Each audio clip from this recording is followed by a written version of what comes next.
bienvenidos a Homo Cognito Fisto, anfitrión de Pizza Sagari. Gracias por suscribirte, por darle clic a la campanita, por dejarme en la caja de los comentarios tu comentario y tu me gusta. Ya sabes cómo puedes aportar a través del escaneo código QR, Mercado Pago o con el corazón de las supergracias. Estamos ya articulando la novena parte de este libro de Sala, que cada vez se pone más interesante. Ya dejamos atrás los 30, los 40. Ahora estamos base los años 50 con el presidente Eisenhower y aquello que dicen que se encontró con estos no humanos y se dice que fueron los grises. Y esto va de la siguiente manera, nos vamos rapidito. Dice, hay más testimonios de evidencia que viene del ex médico de la USAF, Billy Kirkland. Esto ya es 1 de marzo del 54 y él estuvo hasta el 5 de agosto del 55. Él trabajaba en el hospital de la Fuerza Aérea de Holloman. Él dice que él recibió una notificación previa para impedir la visita de Eisenhower en febrero del 55. Kirkland escribió de la siguiente manera: nosotros escuchamos que el presidente venía a Holloman y bueno, le iban a hacer ahí una festividad para él. El capitán Reiner me pidió si quería participar en esa festividad. Yo le dije que no. Él me dijo, sí, está bien. Y vas a estar, ahora sí que, nada más con tus deberes. Esta festividad estaba programada para principios de la mañana. Y un día antes, pues, de que se llevara a cabo, se cancela. Al final del día, sí, Eisenhower visitó este lugar y Kirkland reporta que él vio cómo se iba de esta base de la Fuerza Aérea, o como se llama en inglés Air Force One, y en esta base ahora sí que voló donde el área estaba restringida. Qué interesante. Después de su trabajo, yo estaba en mis barracas, empieza la narrativa Kirkland, cuando me llamaron para que fuera a la base aérea. Y ahí se veía algo que volaba. Voló hacia el área residencial de la base. Esta no es una zona de vuelo para cualquier o para todas las naves militares. Solamente el presidente se salió con la suya. Hay, sí, una conversación de evidencia circunstancial sólida de que Eisenhower no se estaba recuperando en Georgia. En una conferencia de prensa de su secretario dijo estas cuestiones. Sin embargo, en su lugar, Eisenhower secretamente voló 2000 millas lejos de la base de la Fuerza Aérea de Holloman. Varios aspectos, de hecho, de Eisenhower y su encuentro con un ovni y sus ocupantes también se revelan por varios testigos de primera mano. Kirkland comenta que escuchó a bastantes personas comentando sobre platillos voladores que habían llegado a la base aérea de Holloman durante la visita de Eisenhower. Él le dijo que uno de ellos era sus colegas y Dorsey le dijo, Kirkland, ¿viste el disco que sobrevolaba en la línea de vuelo? ¿No? Pensé en algo pequeño que llevabas tú en tu mano.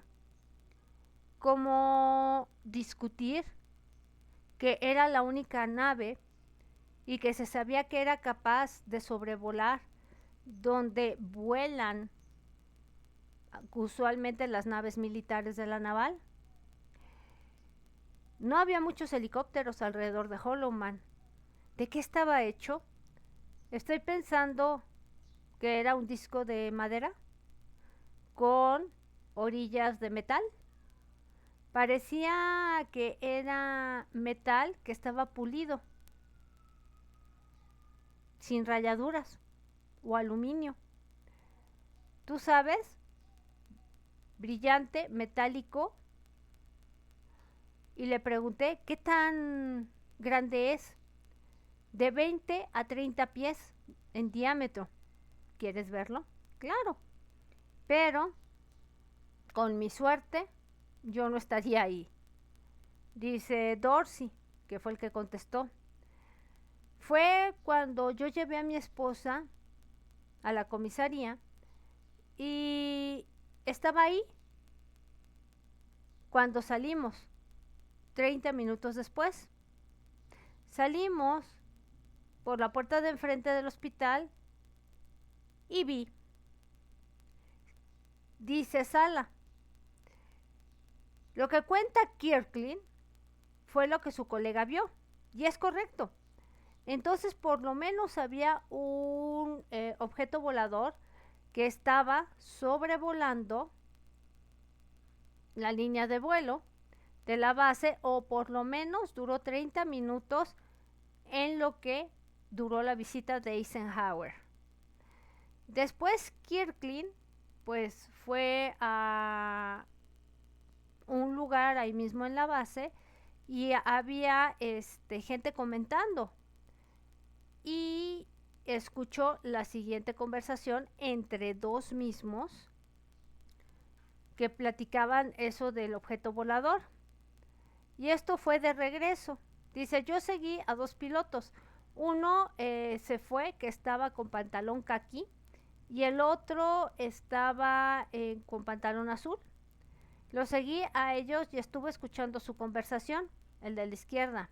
¿Por qué usas azules? El de la derecha. Soy oficial del día y estaba en la base de operaciones cuando vino la Fuerza Aérea. ¿Lo viste? El de la izquierda sí. Es un gran pájaro, ¿no es así? El de la derecha sí. Aterrizó y como que se dio la vuelta y se quedó. Ahora sí que activo en el pasillo. Tuvimos que apagar el radar y esperamos. El de la izquierda. ¿Por qué apagaron el radar? El de la derecha. Porque nos dijeron, creo que era uno de esos de los de Roswell que bajó y fue golpeado por el radar Doppler. Y era una de las primeras instalaciones que tuvimos en los Estados Unidos. De todos modos, bajó hacia las montañas y cruzó toda esa área. Fue interrumpido por el de la izquierda. Yo escuché que había 3 y uno aterrizó por donde está el monumento, el de la derecha. O tal vez se quedó por ahí donde está el monumento. No lo vi, yo solo vi 2.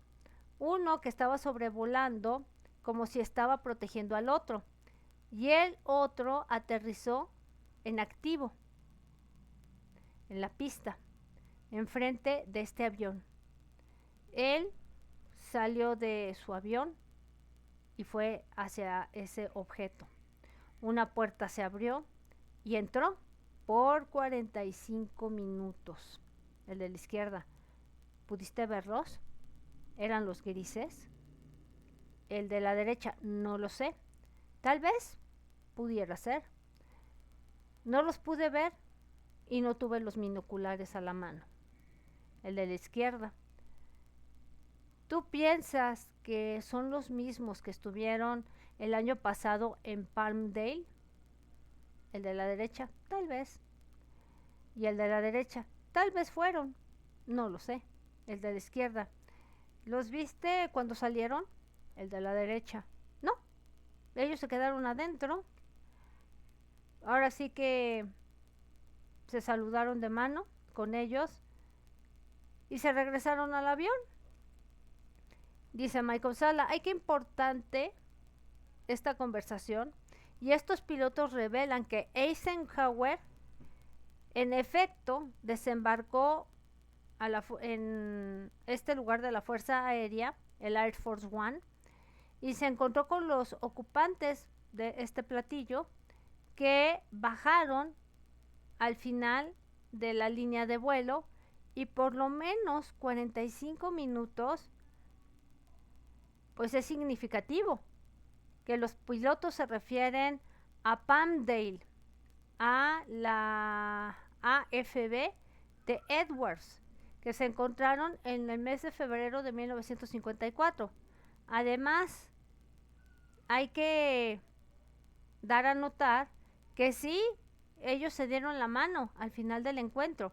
Esta es una evidencia de que es entendible que hubo un acuerdo que fue alcanzado por estos seres y Eisenhower, y se mostró de hecho qué es lo que pasó el 11 de febrero de 1955 en Hollow Man. La familia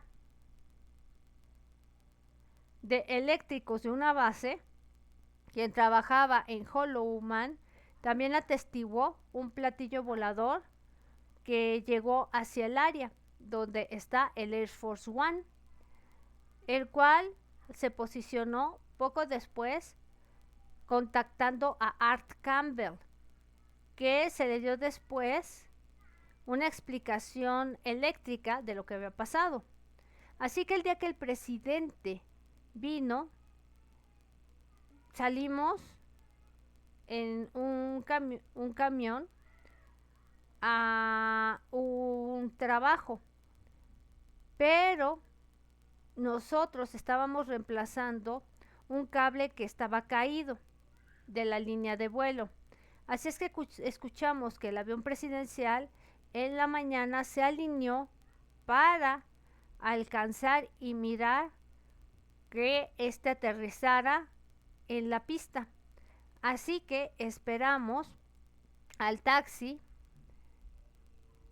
para que nos llevara a esa parte de la pista. Así que pudimos verlo, pero nosotros ya no escuchamos más. Todo fue cerrado. A gente se le sacó de ahí y uno de los hombres dice que pudo ver allá afuera y de ese polo por ahí.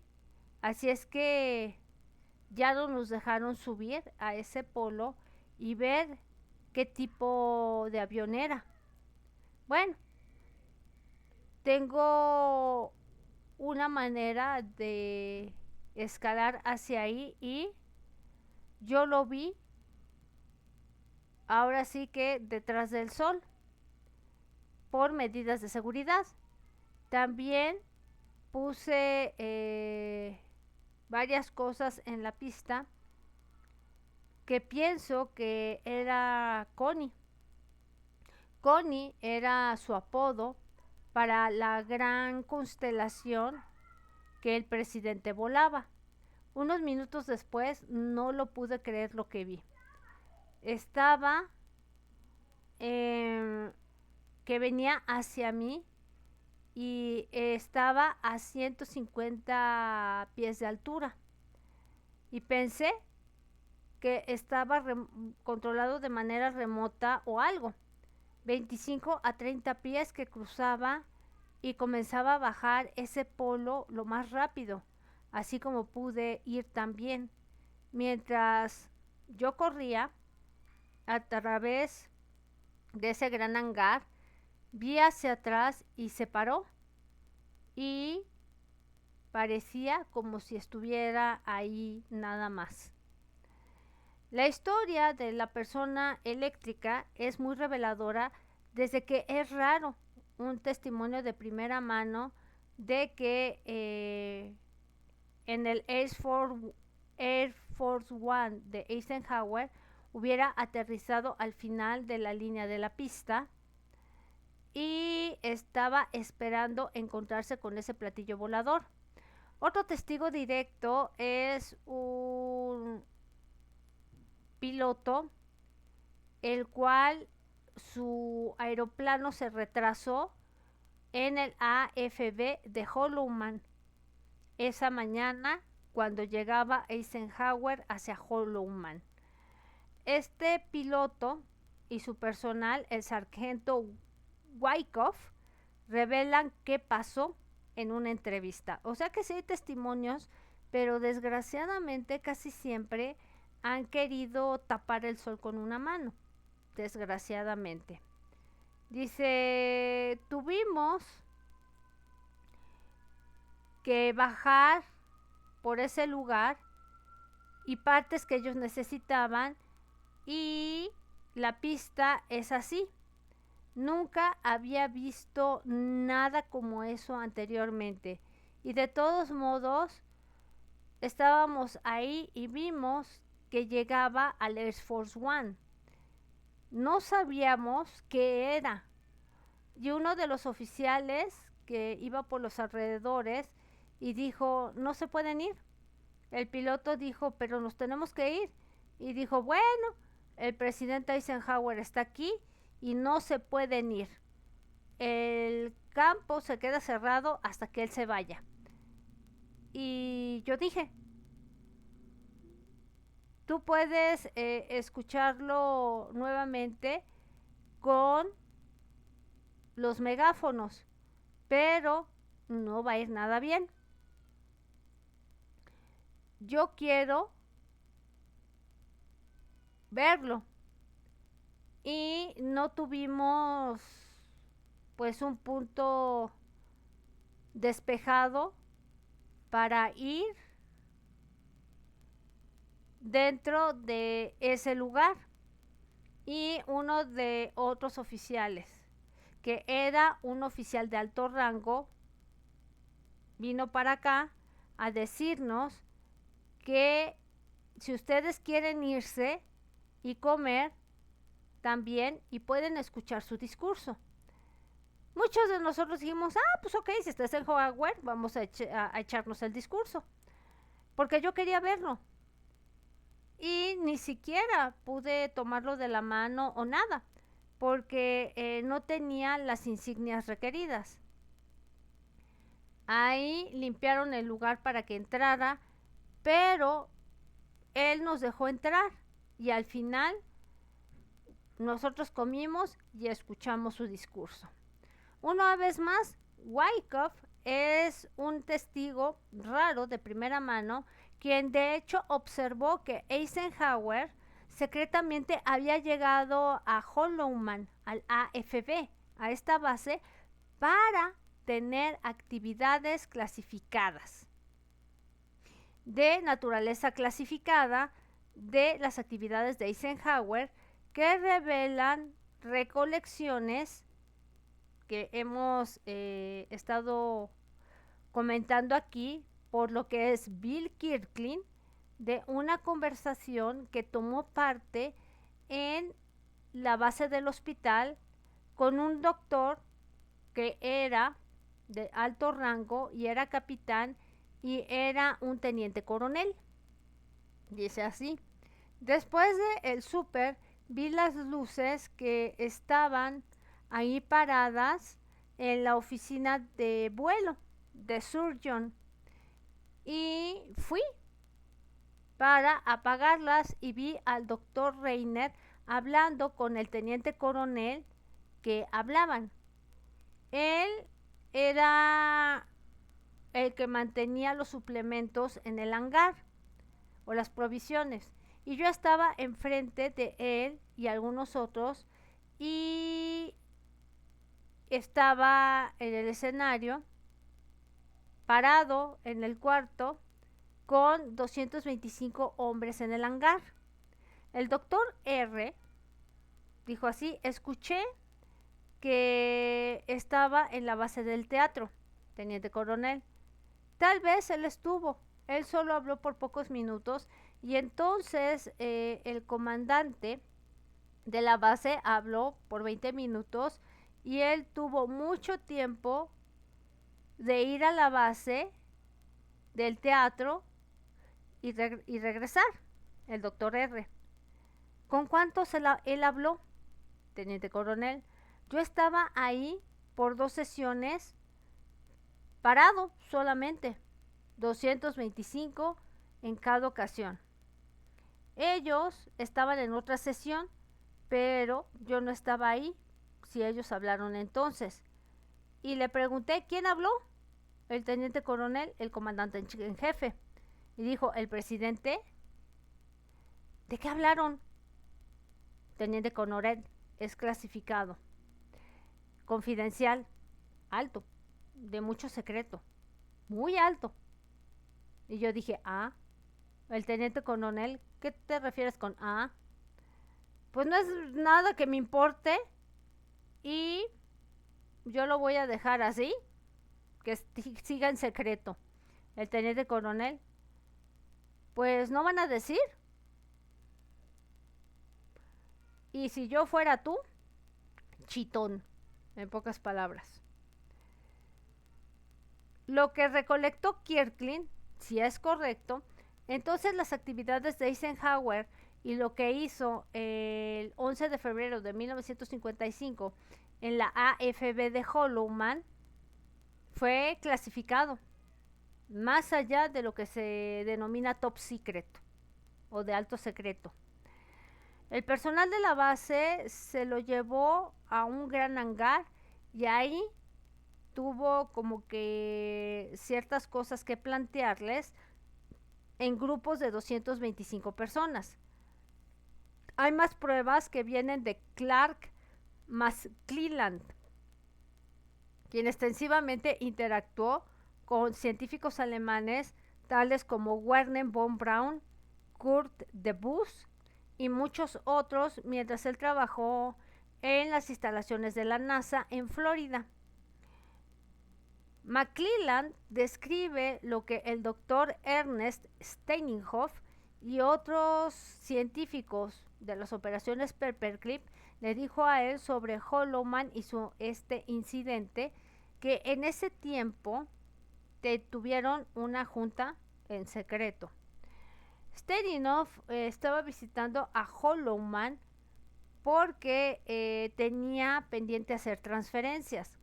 El doctor Steinhoff dijo que él ahí había una llamada sorpresa y una visita para el presidente Eisenhower de Estados Unidos, quien había volado y que no se había sabido esa noticia de los que aquellos que hablaban con los que trabajaban ahí, que era la base de Estados Unidos de la Fuerza Aérea, el oficial que manejaba Holloman, que era el coronel Sharp. Y anterior a ese conocimiento de su llegada, pero no del todo de los que trabajaban ahí, fue una gran sorpresa para otros los que vieron este avionzote presidencial aterrizar. Esto es consistente lo que dice Kirkland y otros de lo que dijeron con Holloman en el AFB con este aterrizaje que involucraba a Eisenhower. McClelland siguió diciendo que Steinhoff le había dicho a él que había una junta que involucraba la Antártica y las bases alemanas. Dice así, fue mandado ese platillo volador de los alemanes que él, Steinhoff y otros vieron en esa base. El presidente Eisenhower, siendo de herencia alemana, se dio cuenta que cuando él se encontrara con un oficial alemán, ahora sí que dentro de esa nave, el presidente entonces se daría cuenta por qué nadie iba y venía a saludarlo, así como entró a una máquina de alta gama de tecnología. McClelland también menciona sobre la conexión entre esta nave que aterrizó en Holloman y aquellos que volaron en 1960 52 arriba de Washington DC, del Capitolio, en el mes de julio de ese año 52, redundo. Recuerdo algo que escuché del doctor Kurt DeBus para decir que el doctor Knott y el señor científico a la KSC, que era el centro del espacio Kennedy, así como yo entré a su oficina un día, él estaba hablando de un B-7 de nave y mi entrada comenzó con ambos de ellos y me disculpé por caminar de entre ellos. El doctor Debus dijo, ok, Clark, para mí. Después descubrí a través de otro científico alemán que el B chica -7 era el nombre de código para el platillo volador alemán que se desarrolló debajo de la capa del Polo Sur. Era el mismo tipo que volaba lo que es Washington DC, que fue lo que sorprendió al presidente Truman y a los jefes del Pentágono en 1952. Finalmente, también dice William Tompkins que confirma que el AFB de Holloman y su encuentro involucrando al presidente Eisenhower, en su respuesta eran preguntas que yo le hice en una entrevista en privado. Eso dice Michael Salla. Dice Michael Salla, la Antártica y la base nazi de naves de aterrizaje en la base aérea de Holloman en febrero de 1955 era para encontrarse con el presidente Eisenhower. Tompkins, tengo que decir que sí.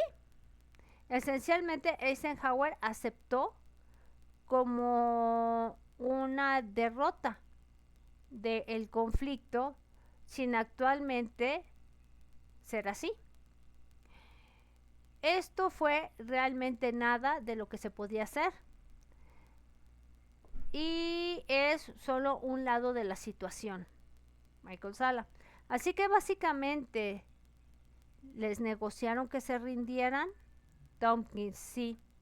Como ellos perdieron el conflicto, él tenía que rendirse. ¿Qué tal? Así es que teóricamente Alemania no perdió el conflicto. Actualmente el conflicto lo había perdido Estados Unidos. Nada más que llegaron a acuerdos para que todo eso se terminara. Fíjense qué chistoso el asunto, ¿verdad?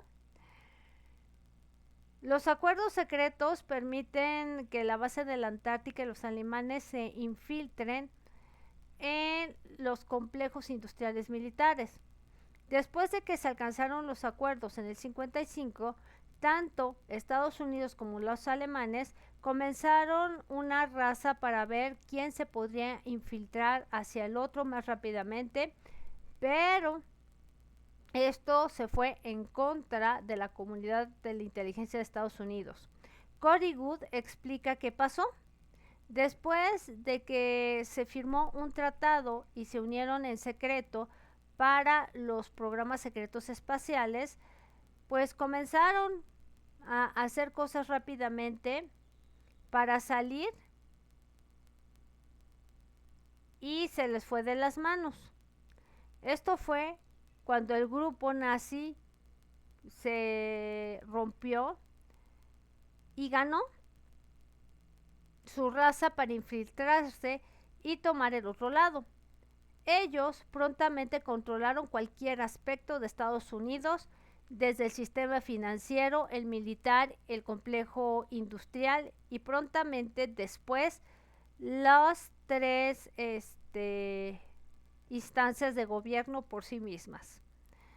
Good describe que lo que tomaron fue como una cuestión de silencio y romper el régimen alemán, el cual había tenido éxito en establecer su Fourth Reich.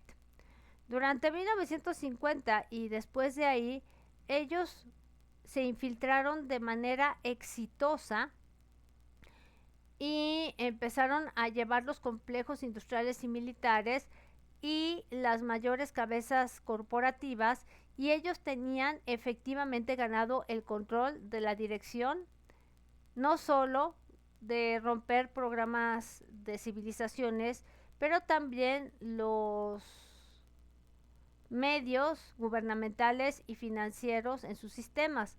Y fue muy efectivo, ahora sí que hacerlo en silencio, lo que se denominó alguna vez la República Americana, y se virtió también dentro de una entidad corporativa con cada uno de nosotros siendo pues accionistas con nuestros propios códigos numéricos. El plan estaba dado en acción más allá de lo que fue el primer conflicto mundial. Uno de los varios secretos de las sociedades secretas quienes controlaban el sistema financiero, así como muchos saben que se financiaban los dos bandos de los conflictos. Good también dice que está apoyado por Tompkins y esta recolección de cómo cientos de científicos nazis fueron secretamente traídos bajo la operación Paperclip hacia Estados Unidos para calladamente empezar a hacer cosas en la industria aeroespacial. Ahí nomás. Lo mismo es con las compañías que tuvieron a dos personas de las más altas dentro de estas compañías. Otras fueron 20 dentro de una compañía y virtualmente cada organización en la compañía. No solamente científicos, raro.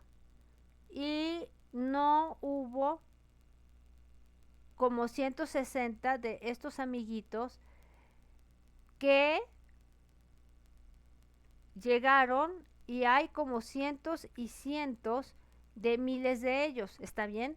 Y no necesariamente son los mejores, pero sí eran brillantes, y virtualmente cada compañía que maneja cualquier clase de cuestión de la armada, de la naval, de las naves, ese tipo de grupo, y médicos, ahora sí que salieron con los alemanes, y algunos de ellos podrían duramente hablar inglés, pero ellos llegaron de todos modos, y ellos físicamente se voltearon todo en las áreas avanzadas designadas, y sí, pues fue como los alemanes tomaron todas las cuestiones aeroespaciales. Más allá y de primera mano de evidencia de un grupo en silencio que tomaron y tuvieron lugar de lo que fue el Fourth Reich, y fundaron en la recolección, como lo dice Clark McKillen, quien reportó ver a Hans Kammer en la NASA a mediados de los 60. McKillen dice que se encontró con Kammer en la oficina del director del Centro Espacial Kennedy, mientras Kurt DeBus era el director entre el 62 y el 74. Qué puestas en escena, ¿verdad? Diría yo. Y eso abrió la primera puerta oficial y vio a dos personas que no habían visto a KSC, y se lo presentaron a él, a ambos hombres. Él solamente me dio los primeros nombres durante la presentación. Uno se presentó conmigo como Siegfried y el otro era presentado como Hans. Ambos pues se veían que eran nazis, oficiales de alto comando, Y el día de hoy estoy seguro que esos dos hombres eran y que eventualmente aprendieron de otros científicos alemanes, que uno de ellos era, para mí, Siegfried Kienenmeyer, y era un alto rango de oficial de los nazis en Luftwaffe. El otro hombre era difícil de reconocer, hasta que vi una foto más vieja de él después de que entró a Estados Unidos. En mi opinión, era Hans Kamel, y hubieron rumores después del conflicto segundo de que Kamel había hecho acuerdos con el general George Patton para voltear toda la tecnología de alto secreto alemana para su apoyo, o sea, regresar todo eso que estaban creando en Estados Unidos, regresarlo hacia los alemanes en tecnología, y que todo se estaba produciendo en Estados Unidos. Ay, no más. Y eso hizo que de hecho pasara, y personalmente creo que pasó. Debido a acuerdos secretos que se alcanzaron entre Eisenhower y la administración del Cuarto Reich, los científicos alemanes llevaron bajo la operación Paperclip, que no era permitido que fuera bajo la supervivencia de la Armada, y esto hace a ellos que estos activos ideales se fueran para el Cuarto Reich, como lo explica Jean Mars. Importados, los nazis tenían esta oportunidad de pasar la seguridad nacional, información fuera del país, y no había cuestiones de sobrevivencia más allá de la Armada por sobre los nazis y toda la operación Paperclip. Especialistas de que solo unos 4 meses de que firmaran este contrato con el gobierno de Estados Unidos, pues también Estados Unidos quería ganar, no nos vamos a hacer tontos. Hay abundante evidencia que las operaciones de Paperclip y sus científicos estaban espiando a la base de la Antártica, la colonia alemana, pero no podía ser detenido debido a un acuerdo en secreto con el Fort Wright, de acuerdo con Mars. Los incidentes y la información que se pasaba de la operación Paperclip fueron presentados por autoridades y todavía nada estaba hecho.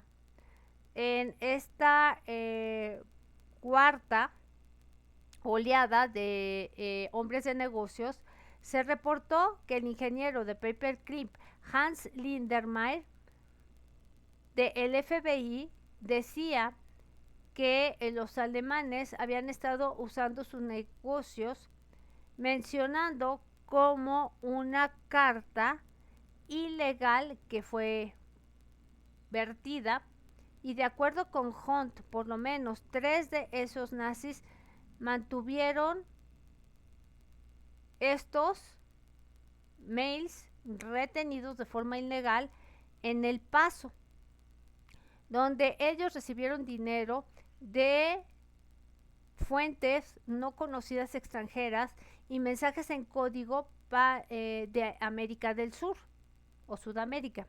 También se aprendió que muchos nazis en la operación Paperclip recibieron dinero de fuentes extranjeras. Ni siquiera fue la armada de CEC, ni tampoco de agentes del FBI. Sabían que ese dinero de dónde venía, y por todas las apariencias ninguno le importaba saber más del 3% de lo que pasaba en el grupo de Paperclip. De repente fueron capaces de comprar carros carísimos. Eso lo dice Hunt. Muchos científicos nazis de la operación Paperclip se les garantizó ciudadanía norteamericana entre el 54 y el 55, y puso dentro del liderazgo posiciones en los Estados Unidos en los programas espaciales debido a acuerdos subversivos que fueron alcanzados con el Fort Wright. Los alemanes dominaban los programas de cohetes tales y extendidos que llevaron a que el jefe y el diputado tuvieran divisiones y además hubiera laboratorios en todo esto. Y sus posiciones los tenían en Marshall, que era en el Centro Espacial Kennedy, y en Cabo Cañaveral, en Florida, donde era similar a aquellos que habían llevado a cabo durante el conflicto, escribió Hunt. Los equipos de Piedmont y su líder, que era Werner von Braun, se convirtieron en el primer director del Centro Espacial de Marshall en Mittelwerks y fue cabeza de producción. Arthur Rudolph fue nombrado director del proyecto de Saturno V, de este cohete, y se implementó en un programa. Piedmont, que era el B de vaca-2, voló como director de prueba. Kurt de Bus era el primer director de el Centro Espacial de Kennedy. Nada más fíjense en cuánto se infiltraron los alemanes en Estados Unidos, y Estados Unidos sigue viviendo un comunismo. O sea, y la gente se espanta del comunismo. ¿De verdad estamos tan ciegos para no ver que tenemos todos estos documentos hoy en día en nuestras caras? Para saber por qué la humanidad está tan fregada. O sea, y sobre todo, en compañía de los reptiles y de los grises, antes no estábamos peor. El complejo de Estados Unidos militar e industrial trabaja en las bases de la Antártica con el Fort Wright. El papel de Dulles y sus hermanos en negociaciones en secreto, eso culminó en emergencia del cuarto Wright durante la administración de Eisenhower y no puede ser subestimado. Como se describió anteriormente, tanto John Foster y Alan Dulles tenían mucha experiencia en trabajar con los industrialistas alemanes cuyas compañías representaban lo que era la cuestión de empleo en Sullivan y Cromwell. Los hermanos Dulles jugaron un papel muy importante en que ascendiera el señor del bigotito al poder por intereses que tenían con los industrialistas alemanes que estaban unidos en la oposición de la abogacía y el comunismo, así como de un líder fuerte nacionalista.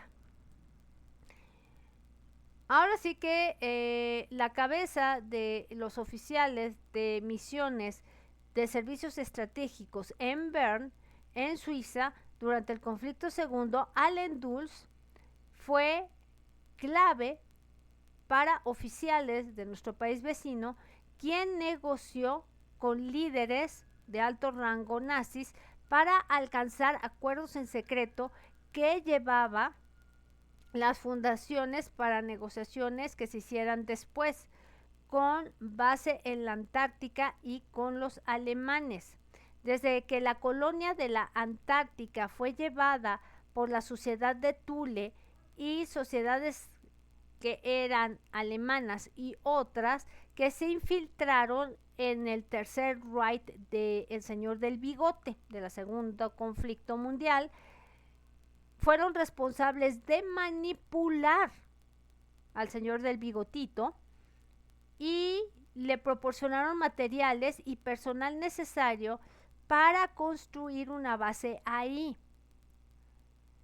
Las compañías que eran propiedad o eran controladas por miembros de la aristocracia de la Sociedad de Thule y otras sociedades secretas alemanas, que bien sabemos que eran los hermanos Dulles, los miembros incluían las compañías Thyssen, Krups, Flix, Siemens y otros, quienes eran propietarios de compañías alemanas cuyas subsidiarias fueron construidas estas naves para el Fort Wright en la Antártica.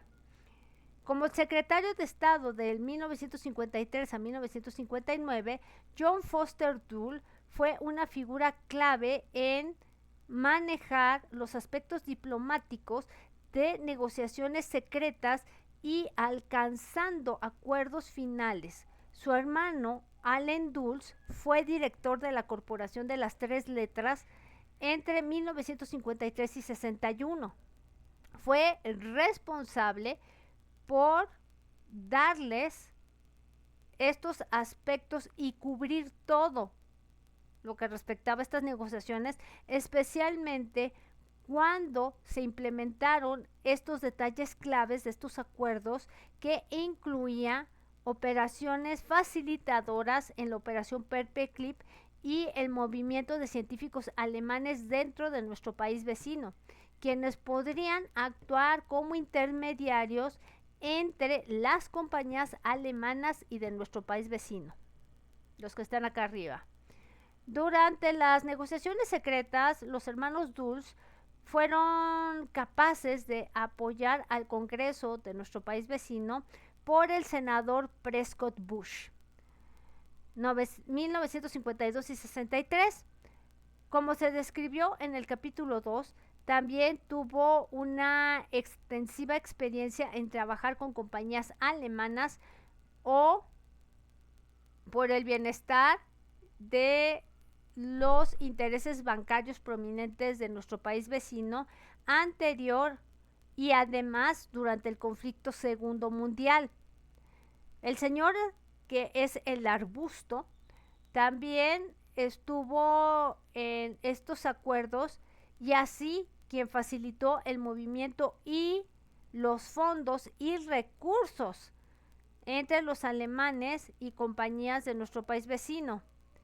Es por eso que hubo una red extensiva de banqueros de nuestro país vecino e industrialistas que trabajaron con los alemanes en caminos que pues era como burla de hacer acuerdos con el enemigo, y este es un artículo que se creó en 1917 y que fue autorizado por el Congreso y que ellos, en su desmarañuste, por no decir más, se lo pasaron por el arco del triunfo. Los hermanos Dulles, los Arbusto y muchos otros banqueros de nuestro país vecino, industrialistas y oficiales públicos, lo hicieron posible para que hubiera una afluencia de nuestro país vecino y compañías alemanas para alcanzar acuerdos que podrían establecer el Cuarto Reich y en los complejos industriales y militares como compañeros con un sistema de seguridad estrictamente compacta de compañías grandes de nuestro país vecino que trabajaban con compañías pequeñas, pero con compañeros alemanes en expandir hacia afuera la manufactura, la manufactura, para que se entienda, industrial y las instalaciones en la Antártica. Por lo tanto, las compañías de nuestro país vecino siempre se dejaron en la oscuridad en completos detalles de cómo estos productos serían usados.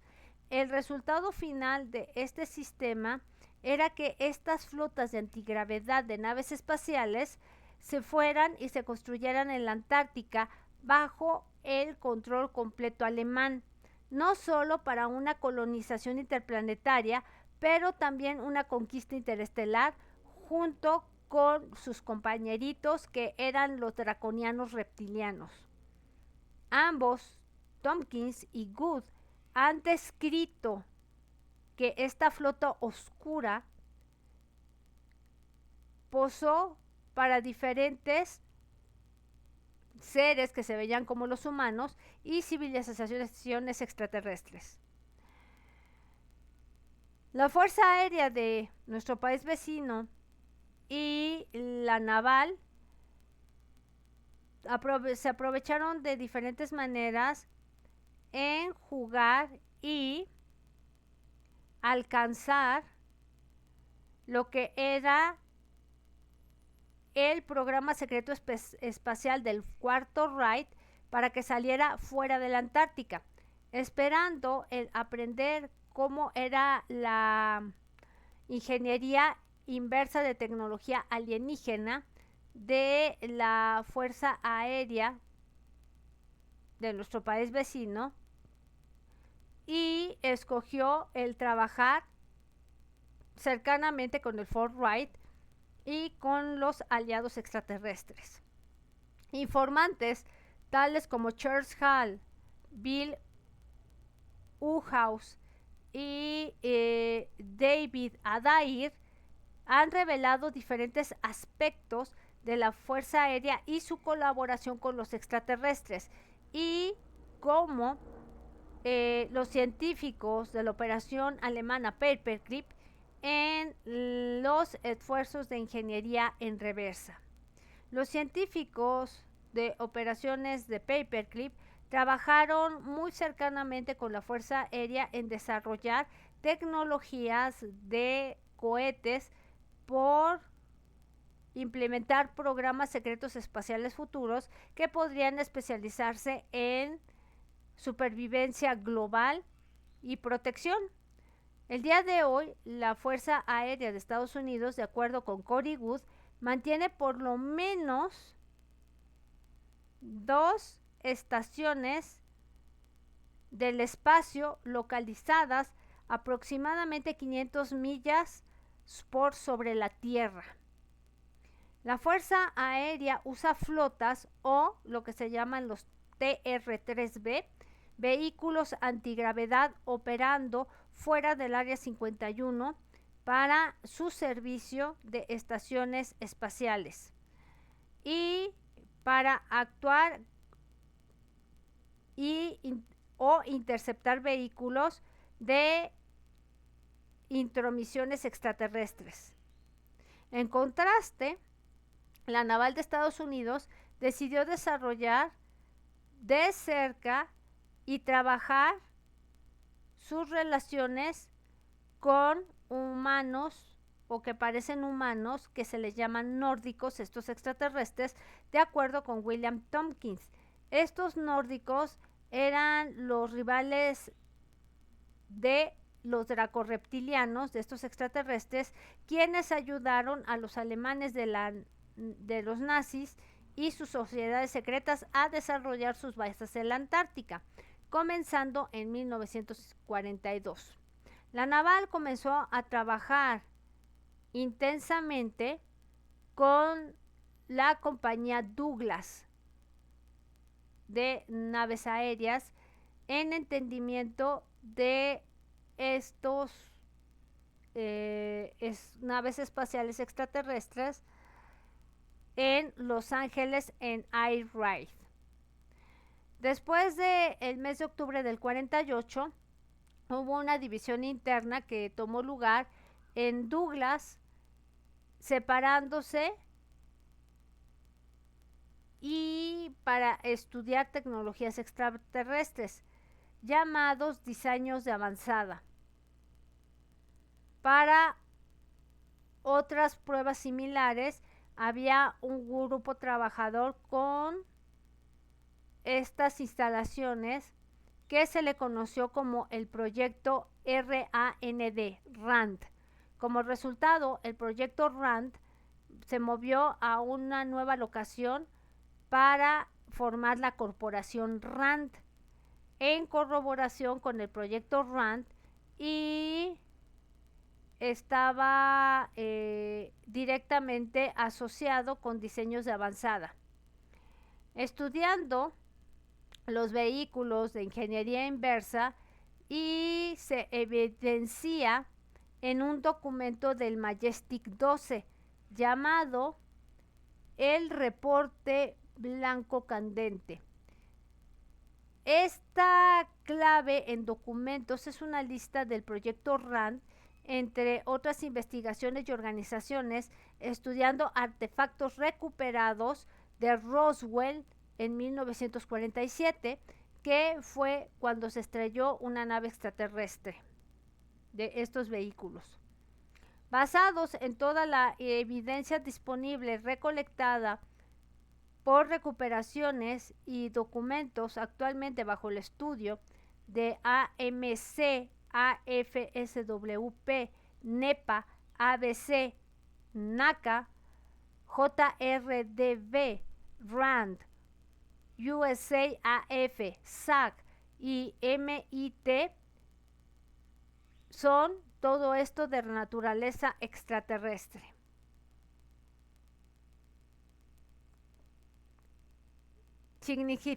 Significativamente, este documento que se sacó llamado The White Hot Report o el reporte candente blanco recibió un alto nivel de autenticidad por investigaciones independientes de un documento de un veterano y de investigaciones, el doctor Robert Wood y Ryan Wood, consecuentemente que eran los de White Hot Report y su documento, es una confirmación independiente que la compañía de aviaciones Douglas, a través del proyecto RAND, fue involucrado en el estudio de naves espaciales de ingeniería inversa, justo como Tompkins había dicho. Después de que en 1948 la división en Douglas y la naval, el cual continuó trabajando con diseños avanzados mientras la Fuerza Aérea escogió los contratos con lo nuevamente creado en RAND de estas corporaciones. Más allá de que la naval estuviera consciente, por lo menos 3 extraterrestres nórdicos se habían infiltrado en Douglas y estaban asistiendo a Tompkins y otros ingenieros en diseñar grupos de espacio de batalla. Ambos, Tompkins y Wood, declaran que estos grupos de batalla estaban eventualmente sacando a principios de 1980 todo esto. Los grupos abiertos de la Antártica.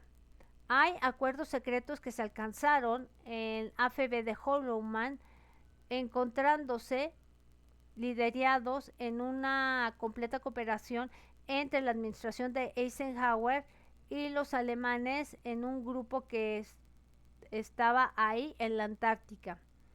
Como resultado directo, la comunidad internacional se le permitió establecer instalaciones en la Antártica, pero esto fue hecho bajo ciertas condiciones designadas para asegurarse que la colonia alemana ahí no fuera ni amenazada de ningún momento.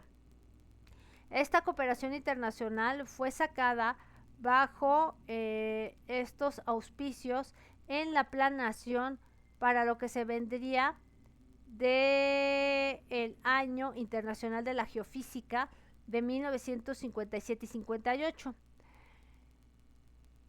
The Antarctic Zone describe cómo la comunidad internacional se encontró en 1955 para discutir el desarrollo entre la Antártica y especialmente cuando viene a lo geográfico y geomagnético en el Polo Sur, el cual fue cubierto por el mayor geopolítico y sus rivales de nuestro país vecino y la USSR.